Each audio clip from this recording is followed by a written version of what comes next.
Here she is. There we are. Finally, everyone, we have her. Okay, I would have to say the most fearless prey is probably an impala ram when they're busy rutting. And, well, look at that. Now, we could have driven past her numerous occasions while she was just doing that. But thank you to the impala for having indicated exactly where she is. Well, almost. We just knew she was in the area. So we've driven around and finally managed to get in nice and close to her. I will move in slightly closer in a minute.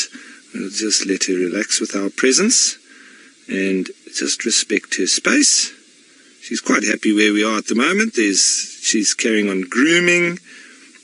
And, well, the payoff of having, you know, James heard the alarm calls this morning, first thing, and he said to us, if we're interested, we can come and have a look. And then we were on the tracks and trying to trail her, and eventually now we've found her right near to the end of the drive. But I'm just going to move a little bit closer here, everyone, and give us a bit of a better angle.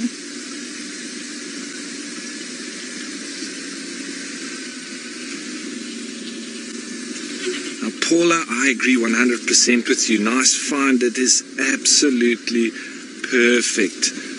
You see how she's breathing quite heavily? She's been on the move. She's been on the move.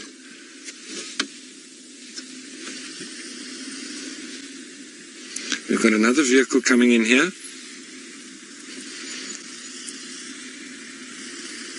And very difficult for them to see. She's very close here.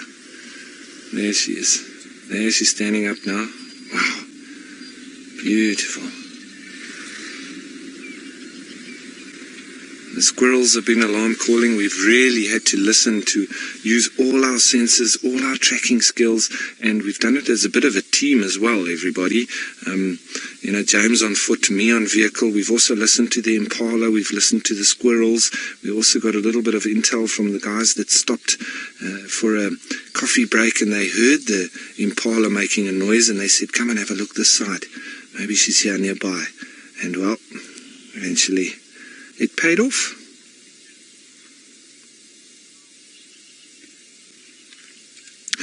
Paula, Xidulu's, if I'm not mistaken, she's about 3 years old. She's between 3 and 4 years old, I would say. So she's literally in her prime. She's probably going to walk just in front of the vehicle now. So you might see the top of my head as she goes past. I will just duck down a little bit. There she is. See that? She's going just in front of us there. I'll just put my head down so you can see her nicely. There she comes. Looks like she might be in a bit of a hunting mode. Probably not happy that all these squirrels, etc., are making a noise near to her.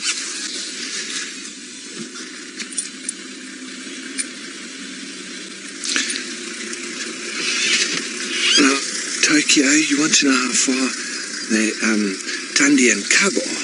Well, they're still quite a distance away from here. I would say probably about 2.5 miles, maybe 2.5 miles.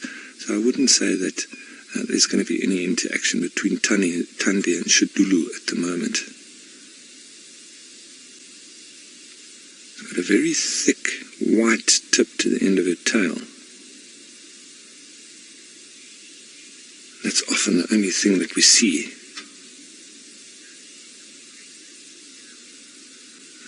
Eloise, it's always difficult to tell if leopards are pregnant, and that's one of the things with predators, because even while they're pregnant, they still need to be hunting and continuing on as usual, and they also have competition with other predators, so they don't really show much in the way of being pregnant.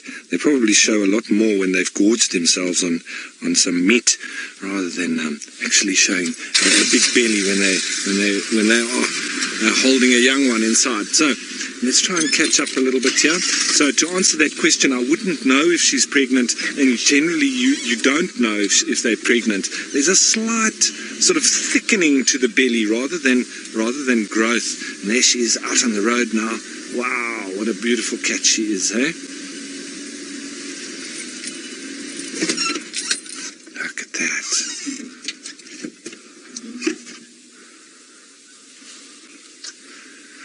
Ivy, yes, she does have very intent eyes and very similar type characteristics to Hukumuri as well. And it is believed that Hukumuri has been mating with her, and I would love to see the kind of cubs that come out from Hukumuri and Xidulu.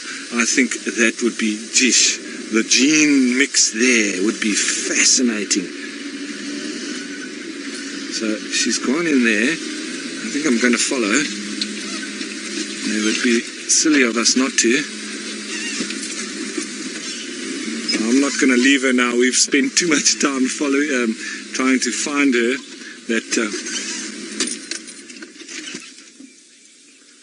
Okay, and she's spotted some impala there, so we're going to continue following her through here, and we'll see what happens if she actually decides to go for the hunt. But speaking of a leopard with a hunt, let's go back to Brent and our wonderful Thandi.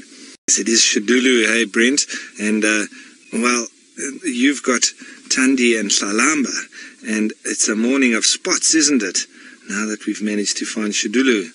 She has been looking out towards those impala off in the distance, but she doesn't look too keen on a hunt. She's panting quite heavily, so well, we know that she's been moving a vast distance this morning, and at pace.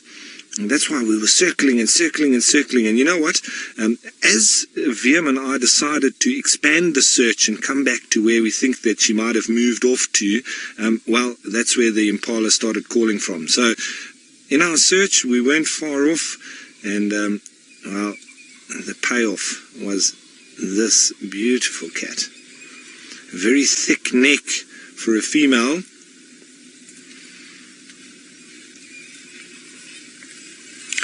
Lisa, distinguishing between different leopards is quite interesting, because first and foremost you'd look at personal traits or characteristics, the size of the animal, and any kind of nicks or gashes on the face. So anything that would be very clear characteristic. Like this cat, she's got a very, very thick white fluffy tail at the end. And then also later what you'd start to do is if there's nothing really that stands out, then you start to look at the dots around the whiskers, and you get the ratio from one side to the other. So while I'm holding that thought, let's just try and catch up with her, because we don't want to lose her. Huh? She has now shifted on.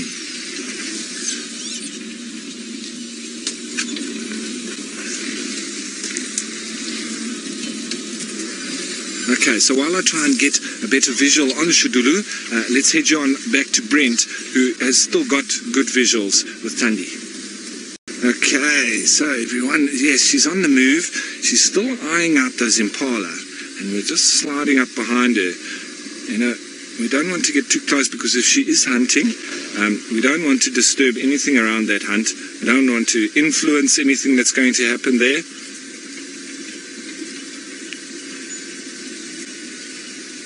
And we do just want to respect this.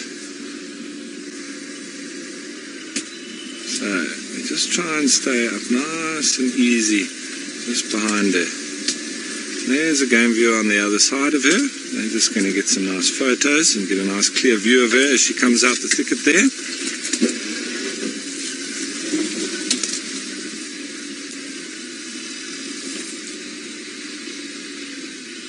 There's she going on to the other side of the road.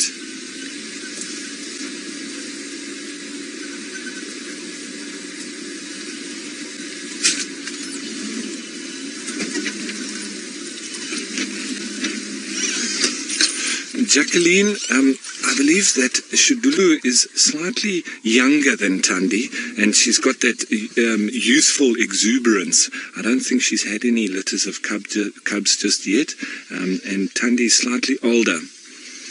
So it's all very interesting. And now she does walk like a real youngster, and the way that she runs up termite mounds, she's just got so much energy.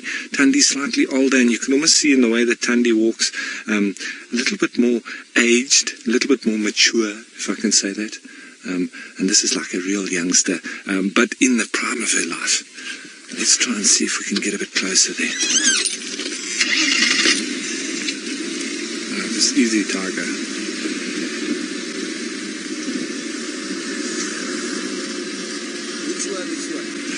Just hang on. The most proficient would be, it depends on the character, everyone.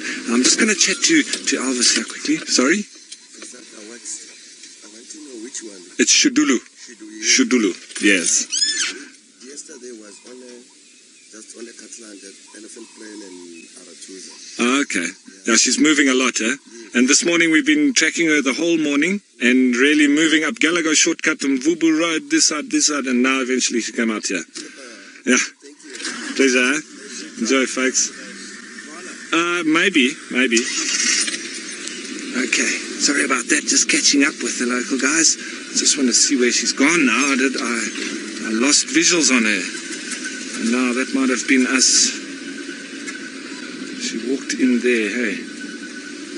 Let's just see here if she cuts through onto this open part. I don't want to lose her. We've worked so hard to find her.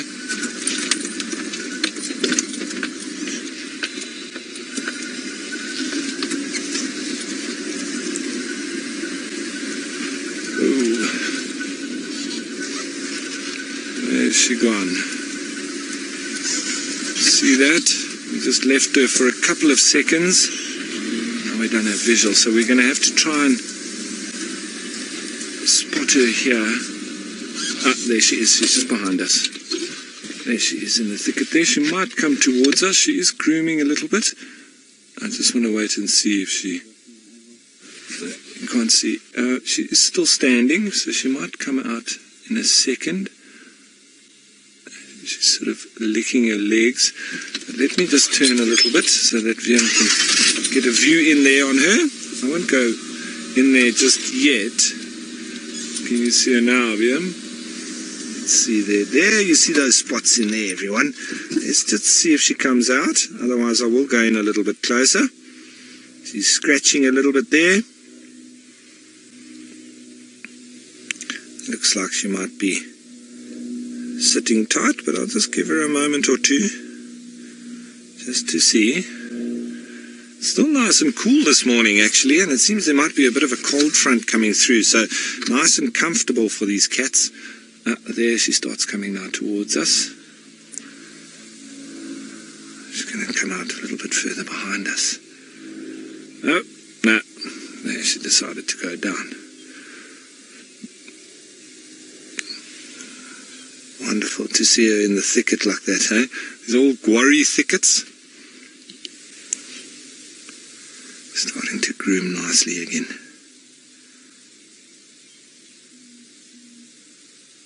That's wonderful. Seems to not be panting as much. So she has calmed down a bit. Now she's getting into a full groom. She's really covered some ground this morning. It's been wonderful.